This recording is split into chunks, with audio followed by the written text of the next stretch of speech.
Barbie Joe from 92 Pro FM, hanging out at the Crayons Expo today at the PCTA Fieldhouse in Providence. A one-day-only expo that ends at 6 o'clock, so you're not going to want to miss it. We have exhibits, we're hanging out with live entertainment, and Karan Brar from Disney Channel's Jessie and Bunked. Come on, let's go check it out.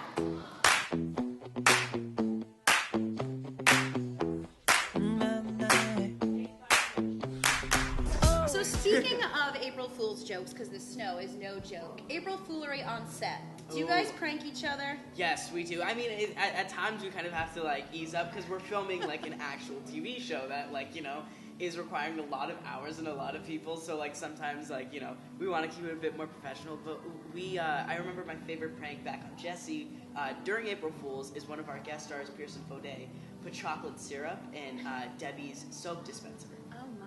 So when she went to wash her hands, she got chocolate all over them.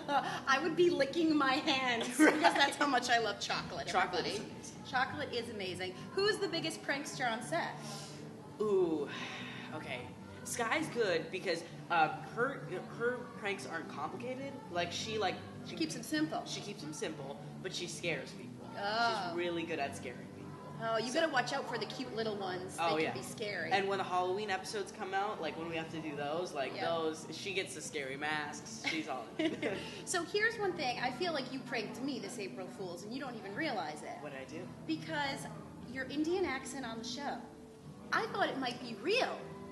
But it's acting at its very best. So you have pranked me, Karan. You have pranked me. I really thought it was your real accent. Oh, thank you. I had a friend, one of my best friends. She came up to me and she's like, Karan, because she used to work on a Disney show. She's like, Karan, first when we used to work on the same lot, I didn't want to talk to you. And I said, why? And she's like, I thought your voice was very annoying. And she's like, I thought you still had the Indian accent. And when I met you, I was like, this kid's cool. And I was like, thanks. I was like, a lot of people don't expect me to speak with a normal voice. But you're American Indian. You're of Indian descent. Yeah, my parents are immigrants, and I'm first generation. Amazing. And so, is it easy for you to snap in and snap out of it? It tends to be very easy for me to flip in and out. But at the same time, I feel like the Indian accent alters depending on characters. So it's always slightly different. Like Chirag, when I did it in Dire the Wimpy Kid, was slightly different than when I did it with Jessie. And from Jessie, it evolved a bit more to I eased up on the accent when I came into Bunked. So it slowly changes throughout time. Okay, congratulations, Bunked picked up for a second season. Yeah, Bravo, thank you. I really done. appreciate it. Is it fun working with everybody, as the spin-off from Jessie, back together again, and a few new cast members? I nearly put a restraining order on Peyton. No, it's great. It's really. I heard about that. Yeah, I know, right? She's horrible. I'm kidding. Peyton's seriously, I'm not saying this just to say it, but Peyton is genuinely one of the nicest people. Peyton, he told me earlier he's not a fan. But it's really fun because it's a lot of the time on spin-offs, you'll meet a whole new crew and a whole new set of people. But here it's we're making a new show, but with the same cast, the same crew. And I feel like we're just adding to our family instead of taking away from our family. Now, I'm sure you missed the set of Jessie. I want to know, was there anything that you stole from the set? Something you walked away with as a keepsake? You knew at the end, you were like, I gotta have this. Okay, so what I did have is that we would hire the sign company a lot. So they would make banners on the show because, we can't use actual logos. We need companies to make up fake logos for us. And one of them, there was this episode where I was playing, a fortune teller. And I needed this tiny, 8-inch by 2-inch, tiny sign. And it said The Great Rob Dean. So apparently the sign company, this was the third mix-up, they made an 8-foot by 2-foot sign. Oh my goodness. So I left with that. So I think I still have that somewhere in a storage compartment. Well, that's pretty big, so. It takes up a lot of space. Yeah, I thought you were going to tell me you took Mr. Kipling or something like that. No, that's an expensive lizard. That is a very expensive lizard, people. Do you have any pets? I used to have a pet dog, but with my whole family, we got so busy I had to end up giving him away. Oh. So yeah, and the poor guy would he was so cute, and I literally my parents had to be come on kid, you're always on set, it's gonna be. But you're responsible, and that's why we love you. For the most part, it goes downhill from here. That's my whole life is downhill. Guest stars on the show. Who would be your dream guest star? Ooh, probably like Jennifer Lawrence.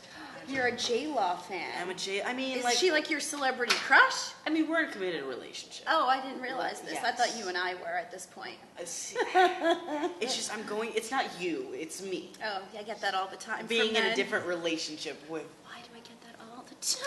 I hate the that line. struggle is real. No. It really is. I have like the biggest crush on her, so I mean, like having her on the show would just be amazing. That's really, really cool. I think you need a break. You need a vacation. No. Come to Providence, Rhode Island a little bit more. We'll show you. I'm one. down. It's beautiful out here. It's gorgeous. The city of Providence is pretty cool. The food, phenomenal. Seafood, I hear, is great over here. What do you like food-wise? Are you more of an Italian guy, more of a Chinese guy, Mexican? What do you like? I'm all over the place. Yeah. I'm a bit more picky with my Mexican food. Okay. I don't always explore into like the Russian-Cuban side, but strong on the Chinese end. Panda Express is very classy. Yes, I couldn't have. That's a great first date. Yeah.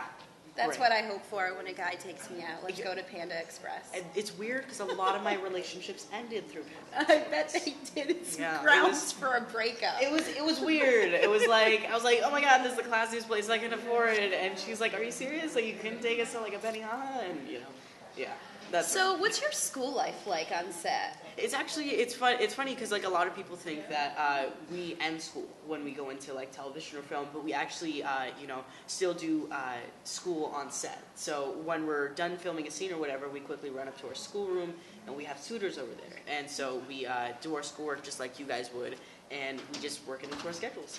Are you thinking college plans? Is that on your radar in the future? Yeah, I'm definitely interested in college. I mean, Really? it's college is always a great experience because I feel like it's a fun, middle ground to like moving into the real world and being a bit more responsible. So I definitely would want to do something in film and learn more.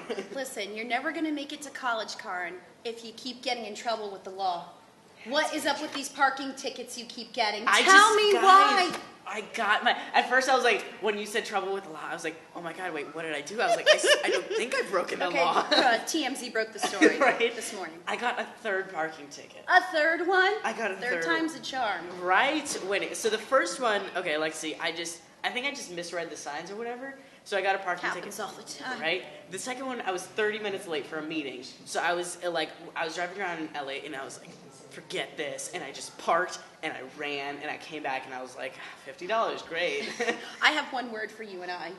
My favorite thing on earth is called valet. Valet. Everywhere you go has valet. Sharon Clueless said it best. That's what I need in my life. But I like to save money. I don't like. He's a cheap tipper. Exactly. Watch out, guys. I don't carry like tip money on me, so I also feel bad when I pay for valet because I'm like, oh god. Now I hear that you do a lot of good, and I hear that you work with something called the Thirst Project. Yeah, I've been working with the Thirst Project, and I'm also working with the school fund recently. So I'm working with two organizations. So the Thirst Project works on, and they actually kind of tie in together. So the Thirst Project helps give third world countries access to fresh drinking water. And it's usually like right below them, so they just need like the money and the help to build a well that can access fresh water. And you'd be surprised, like we don't think about it because we can get fresh water at the tap, like at the push of a button. Right. But for them, it's like you give them water and it like opens up doors to them. It's amazing. And like being able to like I obviously can't like because of my work schedule I can't always fly out and help directly. So I try to help spread the word like in the home front over here. And with the school fund, they help provide education for kids in third world countries, which can be as simple as $150 a year. So it doesn't require that much to bring a kid through school over there. You're awesome. Karan Brar with us today at the Crayons Expo. I can't thank you enough for hanging out with us. Thank you guys for having me.